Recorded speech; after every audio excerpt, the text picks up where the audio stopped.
ay may mga elite forces. Meron din ang mga rebellion. Ito ang mga puwersa ng grupo ng mga ilaga. Yung umano ay hindi tinatablan ng bala. Mula Nueva Ecija, Fort Magsaysay, nagtungo kami sa isang lugar kung saan isang tila alamat na sa larangan ng digmaan ang nagkukuta. Sa General Santos, Mindanao, isang grupo ng mga sibilyang militar na pinangingilagan ang mga tinatawag na ilaga. Isang grupo ng mga tagapagtanggol na di umano'y di tinatablan ng anumang klase ng armas tulad ng itak o bala. Isa sa mga tumatayong leader ng mga ilaga ay si Commander Ligaya.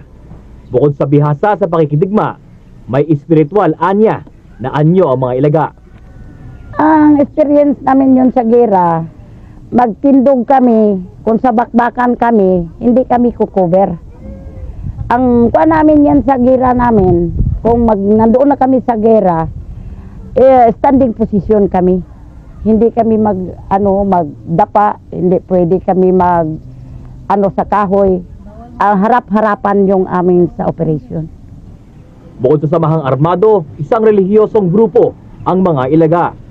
Taimtim sa pagdarasal, na kadalasan ay Latin na isinalin sa salitang Ilonggo. Taglay nila ang mga gamit na anila ay mabisang panlaban sa kapahamakan, mga anting-anting na nagmula pa sa mga matatanda. Hindi ba kayo tinatablan ng bala? Hindi man kami natablan. Bakit? Yung mga gamit namin, mayroon kaming ginainom.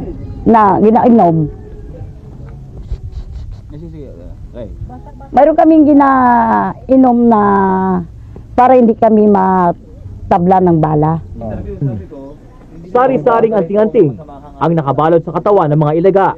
Sa paniniwalang nagmumula rito, kasabay ng kanilang pananalig, ang proteksyon laban sa kapahamakan.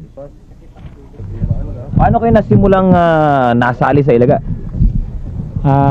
Matagal na kasi ako rito sa Mindanao, pero ang lahi din namin is Bicol din. Pero matagal na ako rito sa Mindanao.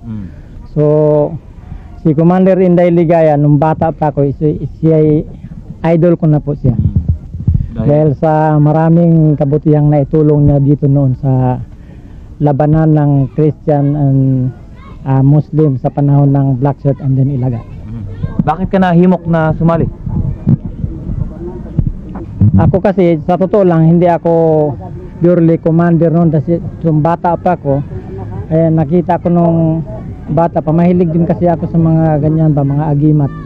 So, nakita ko yung mga tauhan ni Commander Inday Ligaya nung nakipagbakbakan sa mga Black Shirt noon. So, wala namang nasawi. Ayon kay Commander Inday, dahilan sa mas bihasa sila sa kabundukan at may natural na proteksyon sa mga bala, sila ang mga ipinopronta ng militar sa labanan.